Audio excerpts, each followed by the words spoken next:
السلام علیکم، میں ہوں مہر بلال۔ اردو سیکھنے کا سلسلہ جاری ہے۔ آج اس کا 24واں سبق ہے۔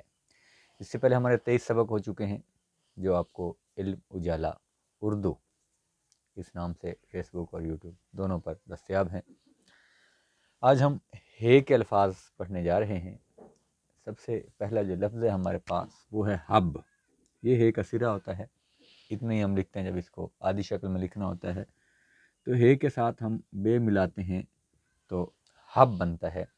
عربی میں حب جو ہے وہ بیج یا دانے کے لیے استعمال ہوتا ہے۔ کسی چیز کی جو اصلیت ہوتا ہے اسے ہم حب کہتے ہیں۔ اس طرح ہمارے پاس لفظ ہے حب۔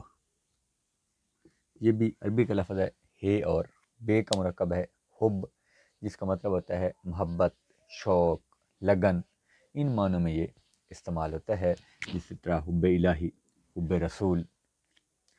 اس کے بعد ہے حج۔ یہ دیکھیں ہے کا سرا ہے اور نیچے جیم ہے۔ ہے اور جیم کا مرکب جو ہے وہ حج ہے۔ حج کا مطلب ہے ارادہ کرنا۔ لغوی طور پر حج کا مطلب ہے ارادہ کرنا۔ اصطلاحی طور پر ہم اس سے مراد لیتے ہیں اللہ تبارک و تعالیٰ کے گھر کا مخصوص ایام میں زیارت کرنا، وہاں پر جا کر اس کا کرنا، طواف کرنا، باقی جو مناسک حج ہیں وہ ادا کرنا۔ اس پورے پروسیس کو ہم اصطلاحی طور پر حج کہتے ہیں۔ لغوی طور پر حج سے مراد ہوتا ہے زیارت کا ارادہ کرنا۔ نیکسٹ ہے حد۔ اب یہ حد ہے اور دال۔ دال جب کسی کے ساتھ ملتا ہے تو رے جیسی شکل دیتا ہے، اگر اکیلا ہو تو پھر یہ گول ہوتا ہے حد۔ ایک یہ بھی ہوتا ہے، یہ حد ہوتا ہے، حد پرندے کا حد۔ حد جو ہے یہ سرحد کو بھی کہتے ہیں، جسے حد بندی کر دی گئی، یعنی لائنیں لگا دی گئیں، سرحدیں مقرر کر دی گئیں۔ حد اس سزا کو بھی کہتے ہیں جو اسلامی شرعی قوانین کے مطابق دی جاتی ہے، اسے بھی حد کہا جاتا ہے۔ دوسرے ہمارے پاس ہر۔ ہے اور رے۔ رے دیکھیں جب بھی کسی کے ساتھ ملتا ہے تو یہ لائن سے نیچے آ جاتا ہے۔ دال رے کی جیسی شکل میں آ گیا، رے اس سے نیچے آ گیا۔ ہر۔ ہر حرارت کا مخفف ہے، جس طرح ہر کی انرجی، حرارت کی انرجی، تو حرارت کا جو مخفف ہے یعنی گرمی، اس کو ہم ہر کہتے ہیں۔ اس سے لفظ ہے حر۔ حر، حضرت حر۔ حر کا مطلب ہوتا ہے آزاد کیا ہوا۔ عربی میں حر آزاد کو کہتے ہیں، یعنی جو سارے علام سے، مصائب سے آزاد ہو، اسے حر کہا جاتا ہے۔ اسی سے حریت ہے۔ اس طرح حس۔ ہے اور سین کا مخفف ہے حس۔ عربی میں حس جو ہے وہ محسوس کرنے کی صورت کو کہتے ہیں۔ جس طرح ہمارے پاس 5 حصے ہوتی ہیں جن سے ہم چھو کے دیکھ سکتے ہیں، یعنی کس چیز کو محسوس کر سکتے ہیں، ہم سونگھ کے کس چیز کو محسوس کر سکتے ہیں، ہم دیکھ کے کس چیز کو محسوس کر سکتے ہیں، یا ہم اس کو چکھ کے محسوس کر سکتے ہیں۔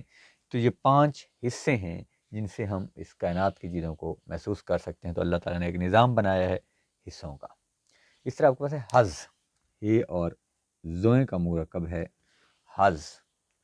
عربی میں حظ کا مطلب ہے مزہ، لطف، یعنی کسی چیز سے لطف اندوز ہونا، اس کو کہتے ہیں حظ اٹھانا۔ اس طرح حق۔ ہے اور کاف کا مرکب ہے حق۔ حق کا مطلب ہے سچ۔ اللہ تبارک و تعالیٰ کی ذات کے لیے بھی ہم حق کا لفظ استعمال کرتے ہیں۔ اس طرح ہوتا ہے ایک اور حق بھی عربی میں استعمال ہوتا ہے اس کاف سے۔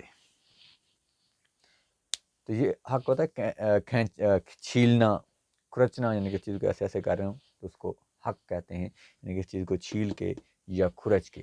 اب اس میں دیکھیں کچھ الفاظ ایسے آ جاتے ہیں جو ہم عام استعمال نہیں کرتے، لیکن آپ نے احتیاط کرنی ہے اس چیز کے لیے۔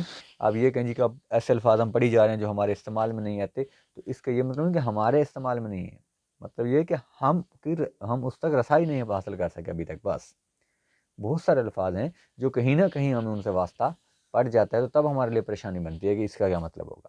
تو اگر ہم ان سے آگاہ ہوں گے تو کہیں نہ کہیں ہمارے لاشعور کے اندر یہ الفاظ موجود رہتے ہیں، اور جیسے ہمیں ضرورت پڑتی ہے ہم ان سے مدد لے سکتے ہیں۔ اس طرح ہمارے پاس ہے حل۔ اب حل بہت سارے معنوں میں ہمارے پاس استعمال ہوتا ہے۔ حل جو ہے وہ تحلیل ہونے کے معنوں میں بھی آتا ہے، جس طرح چینی پانی میں حل ہو گئی، تو جب کوئی چیز دوسری میں بالکل مکمل طور پر جذب ہو جائے تو اس کو ہم کہتے ہیں کہ حل ہو گئی۔ دوسری حل جو ہے وہ سلجھانے کے معنوں میں بھی آتا ہے، کہ ہم نے ریاضی کا سوال حل کر لیا، انہوں نے یہ مسئلہ حل کر دیا، یعنی حل جو ہے وہ سلجھانا کے معنوں میں بھی آتا ہے۔ اسی طرح سے ہمارے پاس لفظ ہے حی۔ حی جو ہے وہ زندہ کے لیے آتا ہے، یا حیو یا قیوم، تو جو ذات ہمیشہ زندہ رہنے والی ہو اس کو ہم حی کہتے ہیں، جو اللہ تبارک و تعالیٰ کی صفت ہے، اور حی سا دوگو مطلب ہوتا ہے زندہ۔ تو یہ ہیں ہے کے الفاظ، امید ہے آپ کو سمجھ آ گئی ہوگی۔ کوئی بھی مسئلہ ہو تو آپ ہم سے پوچھ سکتے ہیں۔ والسلام۔